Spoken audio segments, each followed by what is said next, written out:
In a world that says marriage and monogamy are outdated, these words are radically countercultural.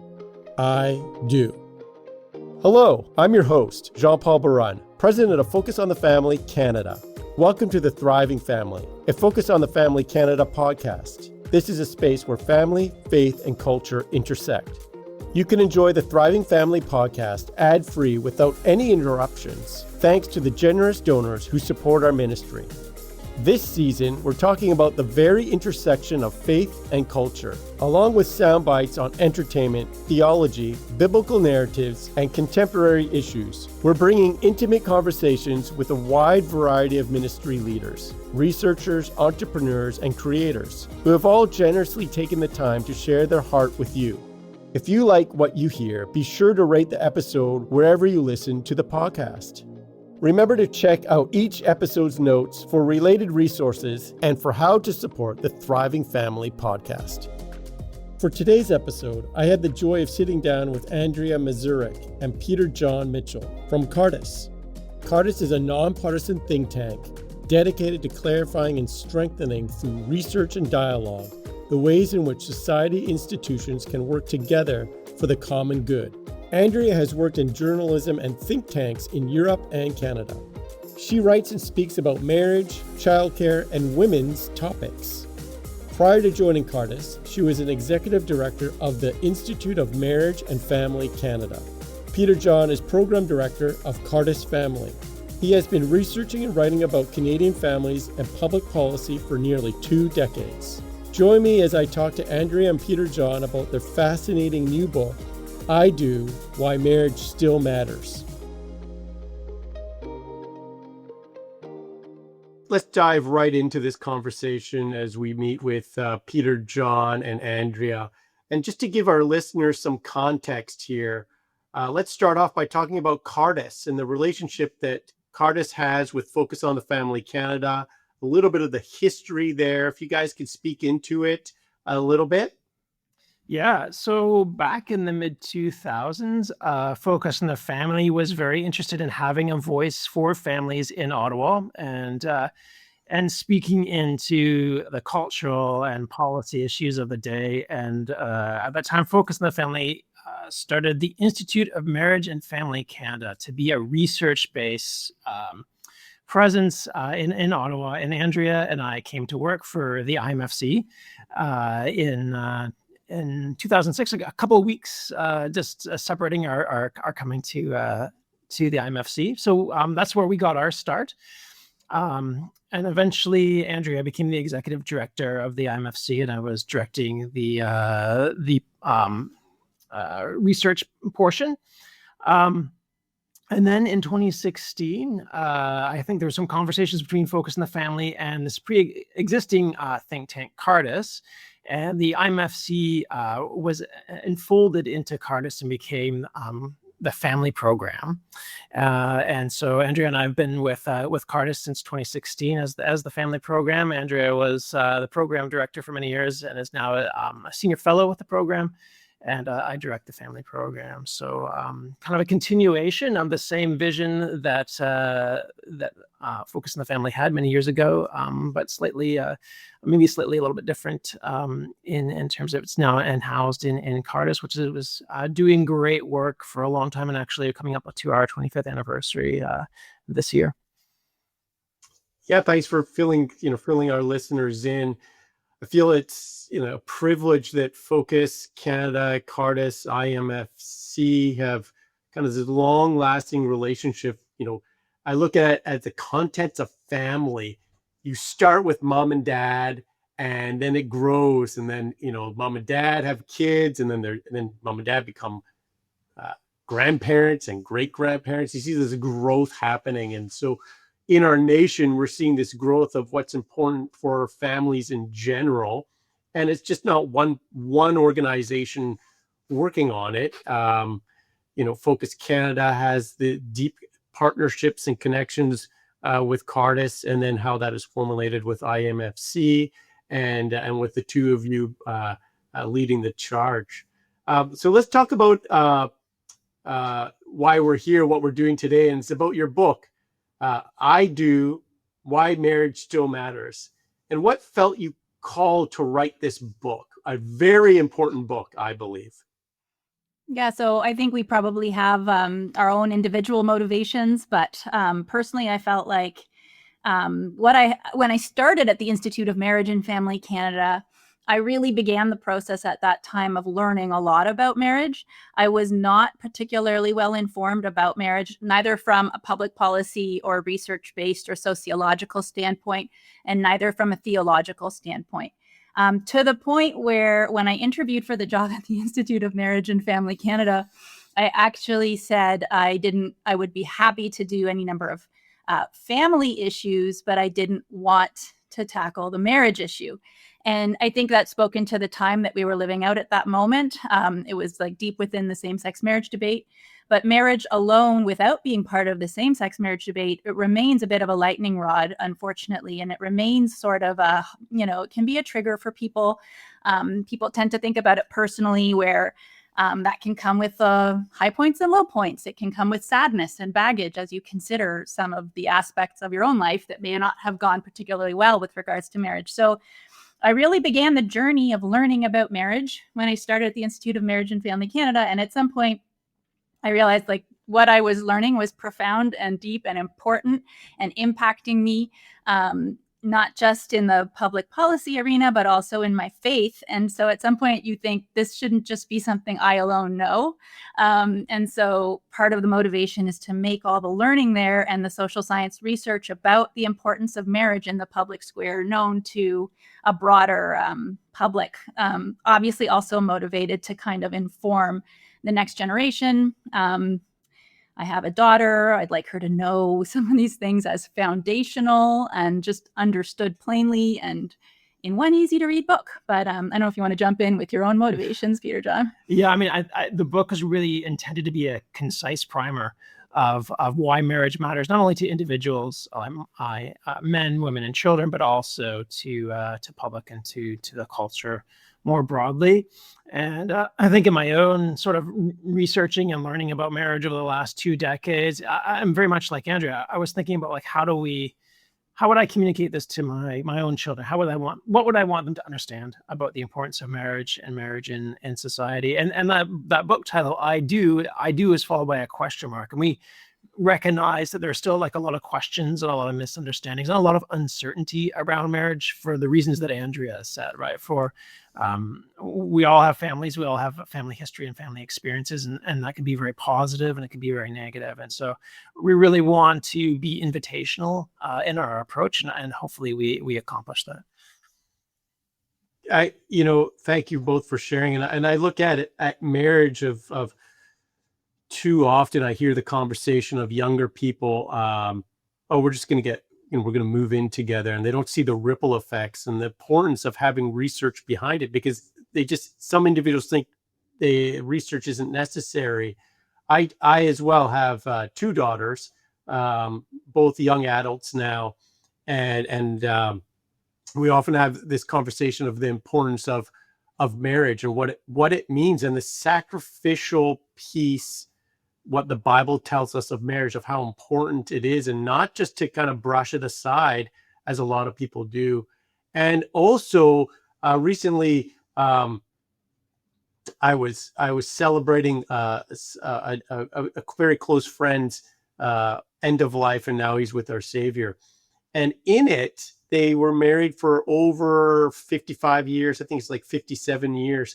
And all we heard in the celebration of his love for the Lord, and then that transpired to the love for his wife, kids, and grandkids, and how happy he was and their family was generally. And it stuck with me because it came because of his love of marriage, which comes from his walk with Jesus. And I have been to many, and I'm sure you have, and our listeners, to celebrations of life where there has been, just a nasty divorce for whatever reason, a divorce, and you don't hear generally that happiness of that long time commitment to somebody. And so I think it's so important for even Focus to be, in collaboration with you guys and hearing about this book and the importance of the data of why marriage is still so relevant. And so if you could touch on, what was some of the collaborations you worked on in this project and the data that kind of resonated with you both, maybe like an aha moment of like, oh, of course marriage is important. Why isn't it? Or that aha moment of why are so many people pushed away from marriage? Yeah, I think as Andrea had said earlier, like when we first came to this topic 20 years ago, I don't think we would have been able to really write this book. It really has been 20 years of working with the material, the research, and learning about the difference that marriage makes in society and for men, women, and children. And so I think in terms of the writing process, there was a lot of confirmation of data and research that we had seen before. So in that sense, there wasn't really a surprise in the data, although I think there are some things that are not necessarily intuitive, like as you alluded to, just the fact that living together is not the same thing as getting married, that actually getting married makes a difference. And we see that in economic outcomes. We see that in outcomes for children as well. Marriage really is the gold standard for sticking together. And that very much comes out in the research. I think for me, I don't know, I think what's been interesting, maybe what's been surprising or what I've been learning since writing the book is just the conversations that we've had since then. And we had some conversations with some young adults, and I don't think I realized the confusion and uncertainty in sort of gender relations these days, relationships between young men and young women, and just how sour the current dating culture is and how abysmal it is. And having these discussions about, marriage, what it is, really I was struck by the conversations of young adults saying like, it's like getting there is a problem. Like it's not that simple. And whose fault is it? Is it men's fault? Is it women's fault? What do men want? What do women want? And just this kind of confusion in our culture. And that surprised me, I think, and that's very concerning to me as well, and something that we address a little bit in the book, but I think, there's a lot to uncover there. Yeah, I think that what's surprising to me is, again, it was a 20-year process and putting all of this research into one accessible book. But what's surprising to me in the process is that speaking specifically about marriage with regards to the benefits for women is often a trigger point. And I think it's surprising that marriage is beneficial to women, and there's a net happiness gain, and there are financial advantages. There's a lot of research suggesting that married women with children are the happiest of all women. And we'd like to pursue that research in Canada. That's an American data point. But what we're told about, I get sent regularly little clips from social media saying that marriage is the exact opposite for women. So that's from like a leftist secular position, but saying that it takes women apart, that it's, patriarchal, that it is slavery, modern day slavery. These sorts of messages are all around us. And it's not likely that like Focus on the Family podcast listeners are buying into that, but I do think it is part of the air that we breathe. And it filters into young people's equation on how they consider marriage, particularly filters into young women's equation on how they consider marriage, and can lead to a greater wariness than is actually called for. So obviously all the research in our book speaks to the benefits of a good marriage, and a good marriage is absolutely the thing people talk about at the end of their lives as having the most impact and then bringing the most joy. But a bad marriage can be people's undoing. So it's obviously something to be cautious about. And Focus on the Family provides so many great resources into helping people discern how to enter into marriage and have a happy marriage and this sort of thing. But on the public policy side of things, you want to be wary of marriage for the right reasons, not the wrong reasons. And so speaking specifically to young women, I would say that I find it surprising that I have to sort of say this and preach it in a way, but that marriage is actually a net benefit and a net gain. And we don't have another social system that so well accommodates children, for example. If you want to have children, there's really nothing to replace marriage. So a little bit of that is surprising to me. And it's not so much what the data says as how it gets either misinterpreted or spun in the popular culture. Yeah, those are, that's a great point. Great points made. And what comes to my mind is, those that are listening here, the majority are Christians. And it's like yeah, of course, marriage is a no-brainer and a good, strong marriage, and you have to work on it and all of that. But let's address those that are listening who want to share to their secular friends. And I want to ask the point of why do you think it's a trigger point, particularly for women, to have a strong, good marriage? Like, why would that be resonated as a negative thing where marriage is something not good for a woman? Can you speak into that a bit, Andrea? Yeah, I would say actually, I think it's men have been told the same thing and are equally wary of marriage. But I, being a woman, I focused on the women's approach and concerns, and maybe Peter Jon can speak to the men. But there has been a real decline in gender relations, and I think the collapse of dating culture speaks to that. It's very difficult today to enter into relationships to understand whether there's any script to follow on how to pursue marriage. Mostly, I'd say, even within a Christian subculture, there probably isn't. Unfortunately, Christian advice isn't always particularly great. There's been a lot of recalls, so to speak, on Christian advice to get Christian young That's people. A great term, a lot of recalls. Yes. We need to take back some of this information, and that's okay. It's like we have to own it. But yeah, I think specifically for women, that decline in the dating culture, the inability to find marriageable men, women are the data show that women are kind of tradition in the large statistical sense of looking for a man who earns more than them, and would like be socially on the same level as them. Oftentimes in the university, college climate, that's hard to find. Men are struggling in many different ways. I think some of this research we package in the book to speak to the mismatch between what men and women are achieving and desiring for their relationship lives.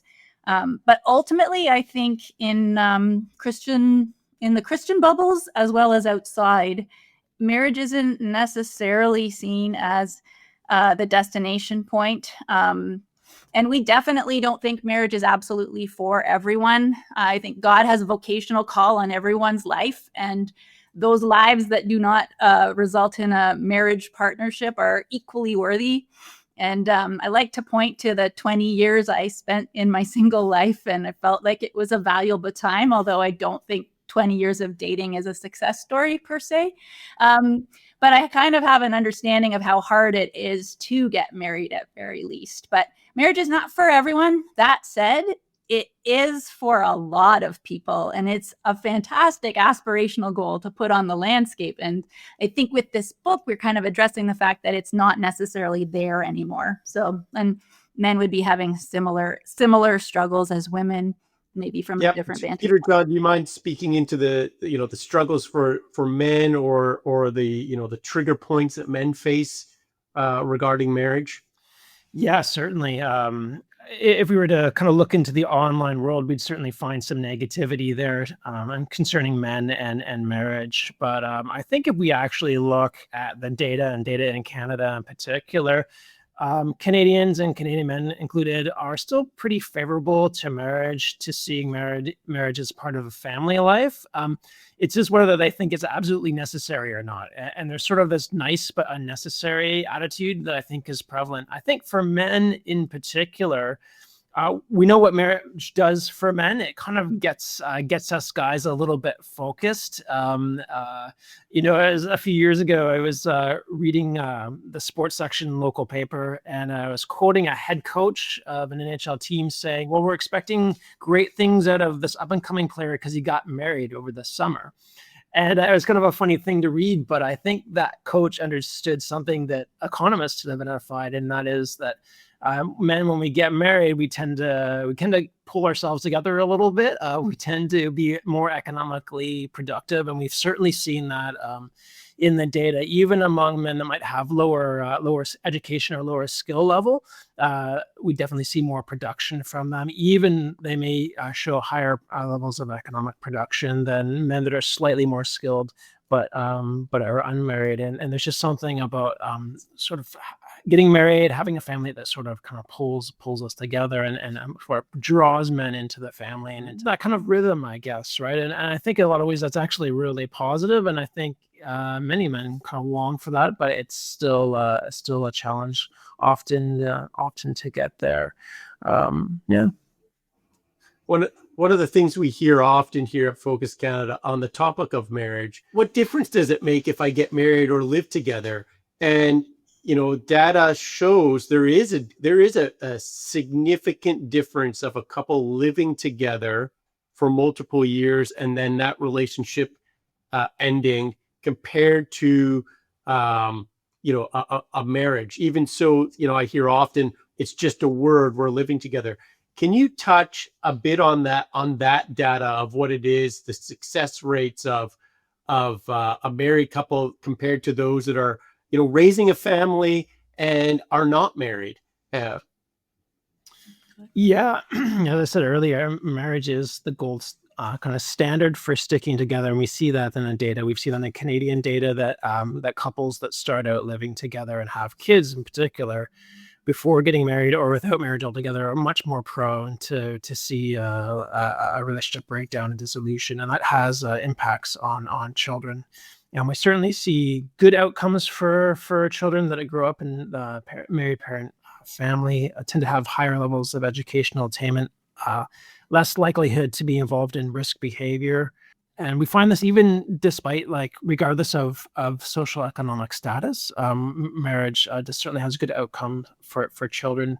I think there's kind of this notion that marriage is just a piece of paper and we don't really need it. We're sort of masters of our own domain. And it is, again, this kind of individualistic, hyper individualistic sort of view of relationships. And even it's crept into marriage culture, where we see marriage as sort of this idea that what do I get out of this? What does this bring to me? Is it going to make me happy? How is this person going to sense complete me, or what was it that they bring to me?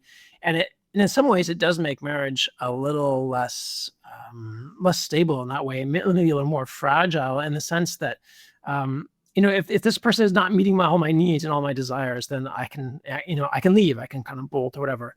And so I think that kind of sense has crept into marriage, and that's something that we've tried to address in this book as well, and to kind of think of marriage as less like rom-com movie and more like epic adventure of lifelong ups and downs, hardships, joys. That's what marriage really is.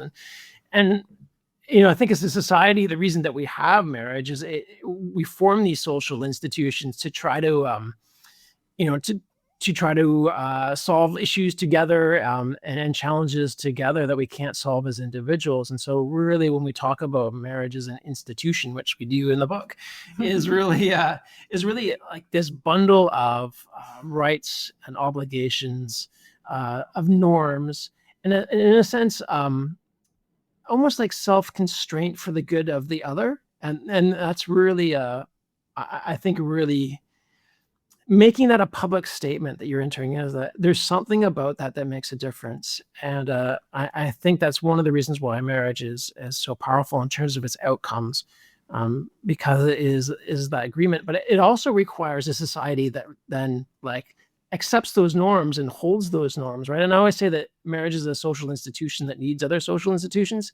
So when you are attending the celebration of life of your friend and you hear this story of years of faithfulness, I think that contributes to this understanding of marriage. I think we need to tell better stories about marriage.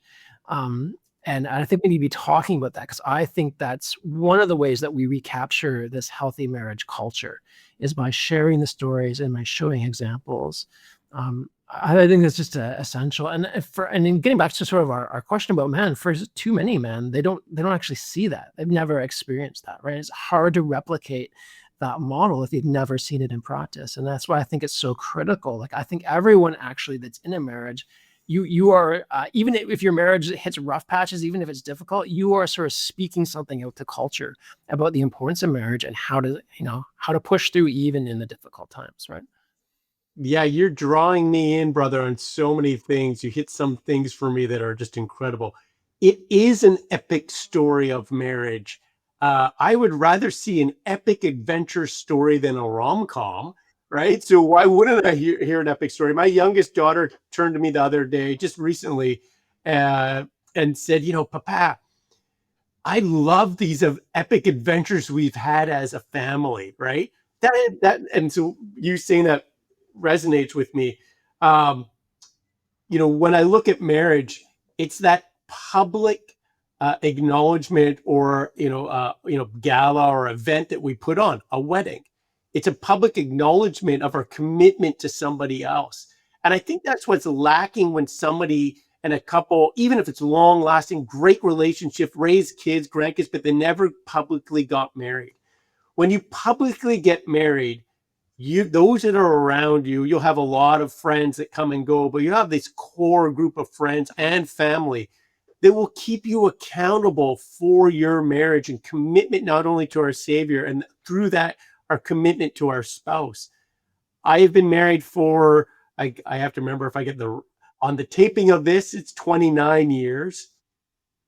And there's been up and downs with Susan and I, and I've had dear friends come up to me saying, you better pull up your socks. And I'm sure she's had that as well. And it's not that we were going down really rough patches. It's, pull up your socks. Like, maybe I shouldn't watch as much hockey as I do, and I should be doing more things with Susan that interest her. Like, it's a nice reminder that there are people that keeping us accountable. And I think that's what lacks, not only in society of accountability, but in a strong relationship, where you're in the marriage with relations with others, where people can have, you take the best man or the bridesmaid, and that person is going to be committed to you to say, you know what, you're doing things right.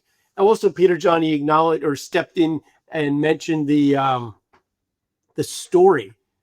It is a great story to tell about marriage. I come from a divorced family, and I know the hardship it was on me and my brother and sister, and what a blended family looks like, and then divorce from that again. It's really a hard ripple effect, and it hits kids, even my kids, of how do they call grandma or step grandma and all that stuff.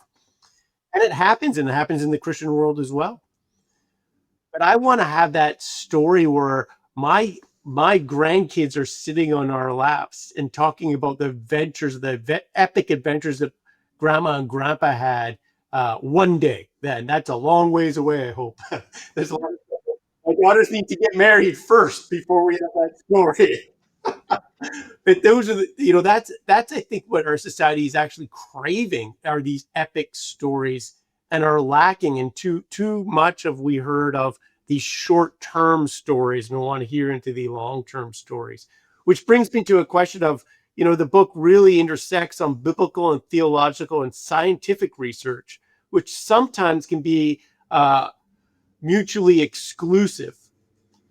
What was it like to merge those two perspectives together as you collaborated on this book? Right. So like, we are Christians working in the public policy square, so to speak, here in Ottawa, Canada. And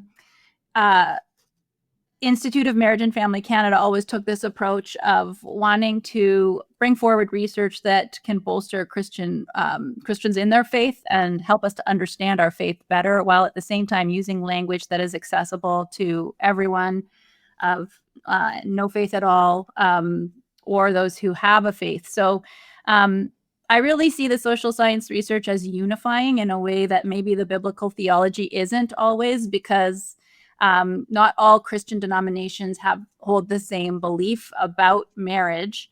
The theology, right. Yeah. Oftentimes, it's fair to say, Christians and people of faith backgrounds in general have a very high view of marriage, but specifically in Christianity, not every Christian believes the same thing.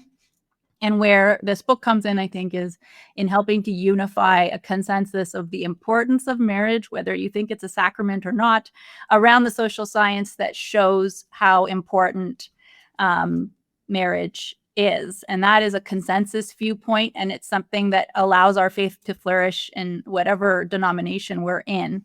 So I see that as being really unifying, and we've focused a lot on that social science research that helps anybody I suppose whether you're faithful or not, to understand more of having a high view of marriage and prioritizing marriage.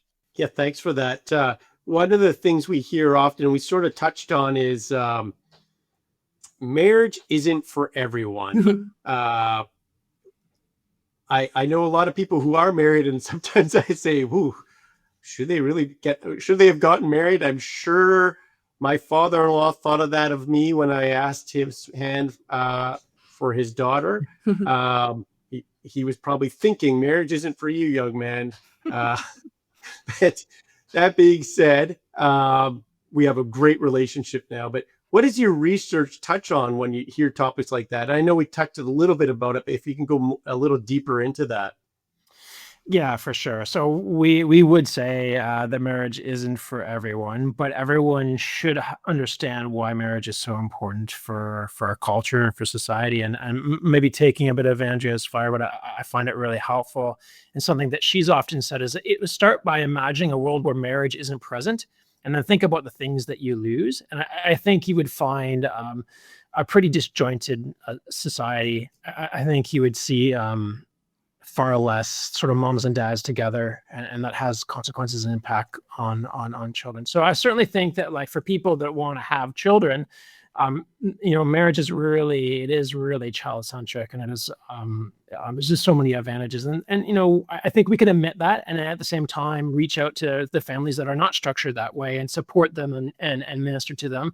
But I think we need to be kind of truthful about what the research says about just having a stable mom and dad in your life, and how marriage protects that. So yeah, marriage isn't for everyone, but I think we need to understand that why we have it as a society, and to rethink that. And really, I think we're losing sort of the language and the logic around marriage, where it's really just become like a personal choice. And certainly it is a choice, but we're losing sort of that sense of, actually, this does something good for society. And when it's absent, when that commitment isn't there, then we can see outcomes that are not desirable necessarily, right? So you always want to have like some level of I think that presence of that institution in culture. I was just going to jump in, but one of the ways to offend women is to suggest that marriage civilizes men, and Peter Jon has sort of talked about that. It brings out the best in men and the hardworking nature in men, and want to support families. And it's something that many women I've spoken to find offensive. But it's not the woman who is civilizing the man; it's the presence of the institution of marriage as a third party in the marriage. It's the idea of choosing to cohere over a long term. The other thing, like, you cannot both have long-term stability in a relationship and the freedom to leave whenever you want. So when we talk about living together, it's not designed to be the same as marriage. From the starting point of it, we understand that a lot of people living together are actually just trying it out. We've spoken, charitably, as we should, about people living together. Many people are in this category where they are, really well-intentioned and doing wanting to stay together and raising kids, for example. But the point of living together for many people is actually to see if you want to stay.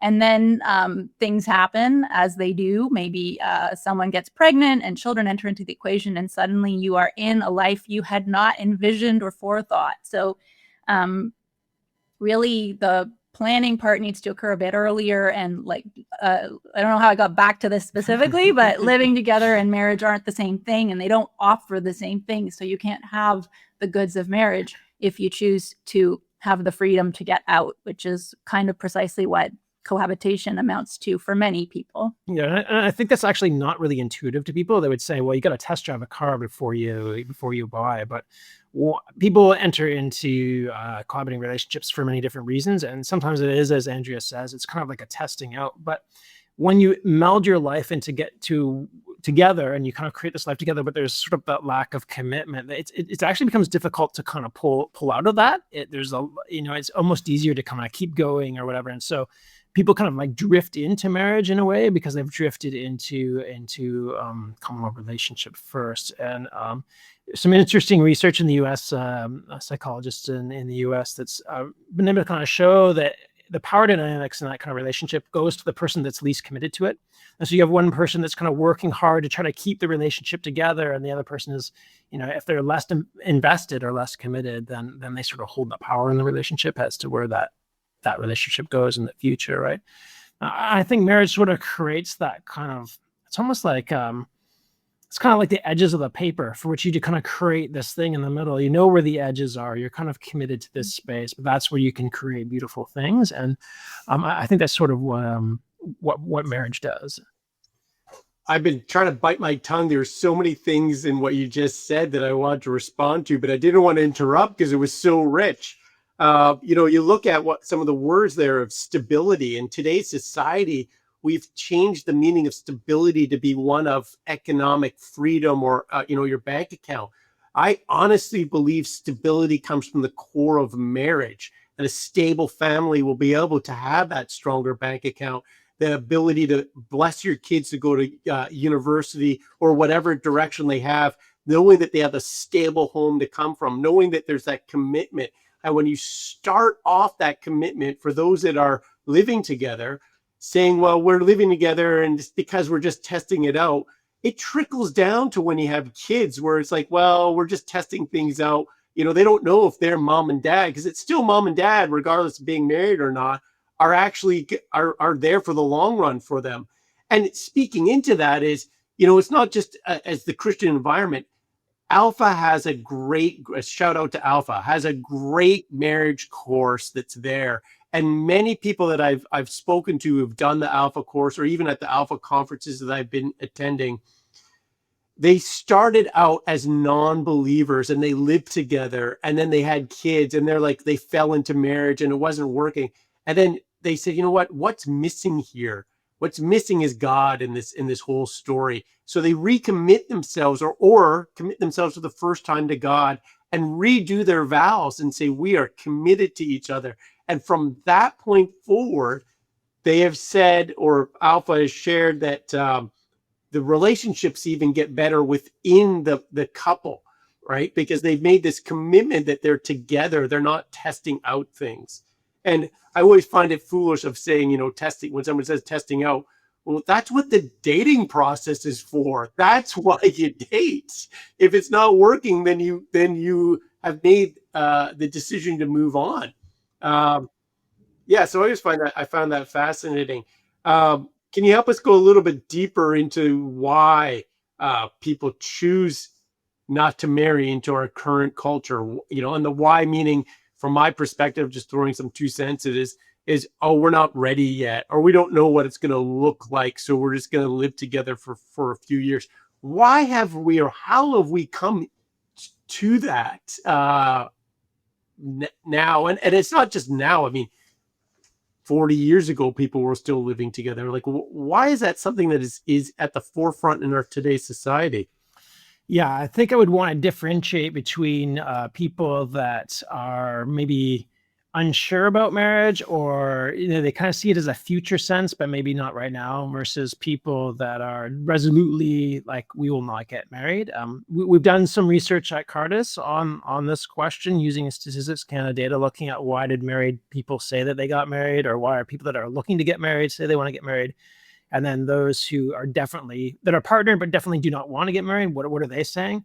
So generally, when you look at people that are partnered but say they definitely do not want to get married, their number one response in the data was, current situation is fine. Like, this seems to be working for us right now. It's okay right now. So it's sort of that short-term kind of thinking. When you look at the young adult age group specifically and narrow down to them, and again, this is a smaller group of people. Most people desire partnership. That's what the data would show. But for the young adults in Canada who are partnered but definitely don't want to get married, their number one response was, don't believe in the institution of marriage.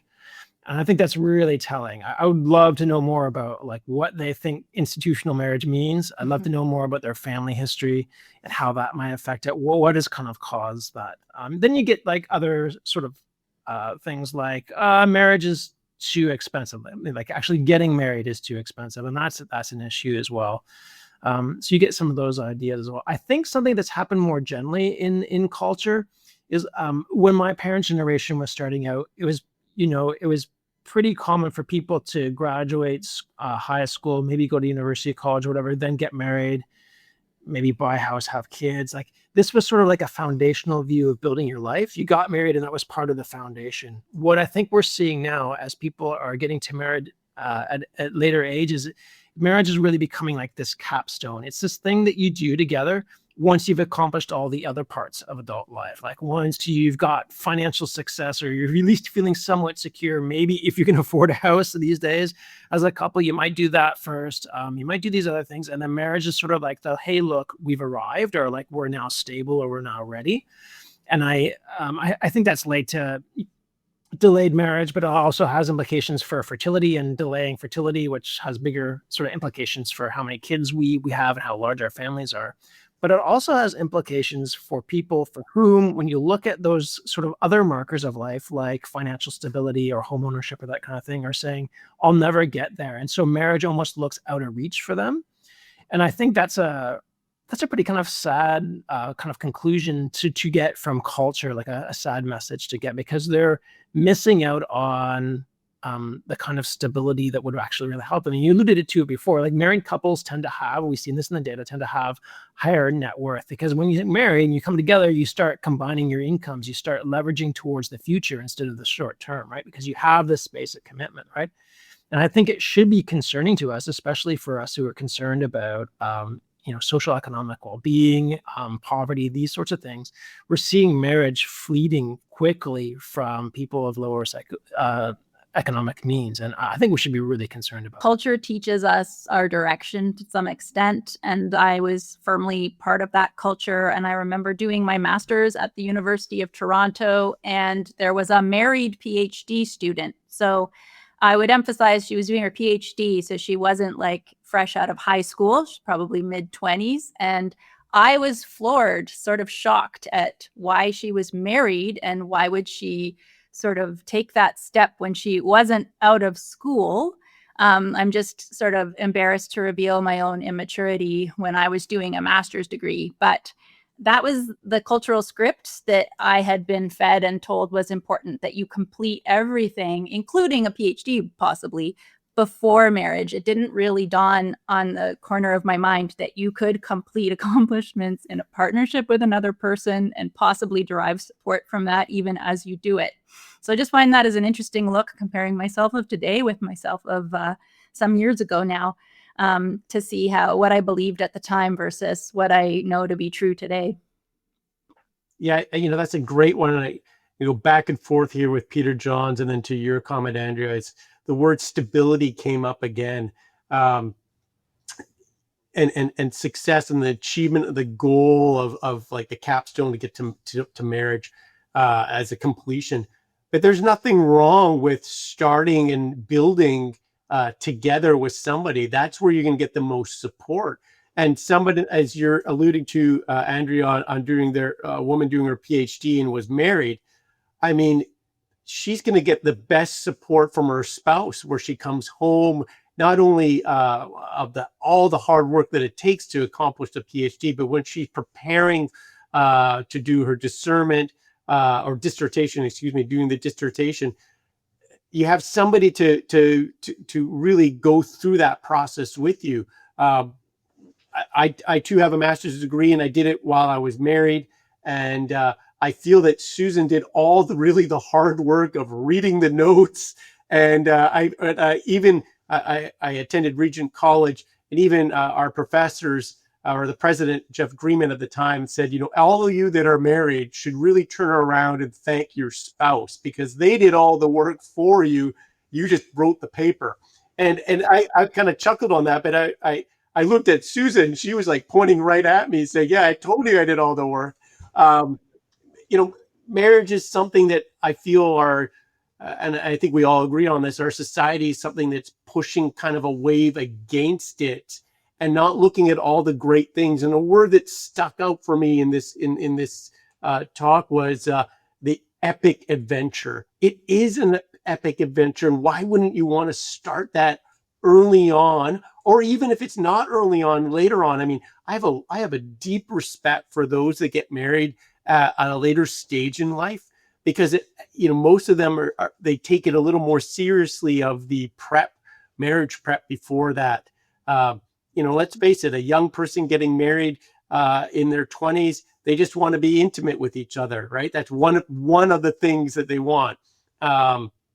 Somebody that's more mature in their marriage journey, it's like, I want to find a long-lasting relationship and deep relationship with a partner. So those are two things I'm going at here. As we draw near to an end, I want to ask you each a question. If you could give each your input, is how you were each personally impacted by your research in this. Yeah, well, for me, I personally think it just allowed me to see an everyday miracle in every marriage. As Christians, I think we're called to see the beauty in small things, and that's an important way of doing life.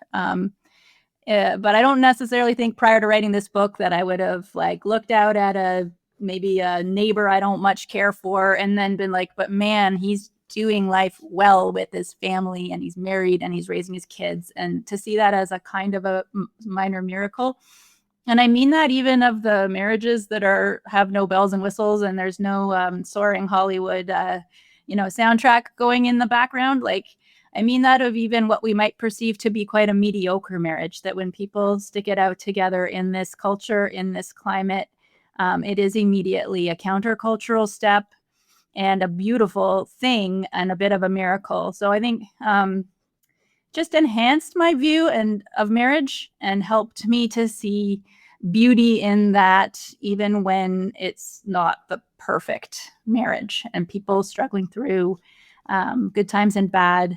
Just it brings hope and it brings a little bit of light in some circumstances that may not always look super positive. Yeah, I think over the years, looking at some of the data, there's things that just sort of stick out that are really interesting. And even we have a little section in the book on just the correlation between marriage and health outcomes and recovery from, certain illnesses or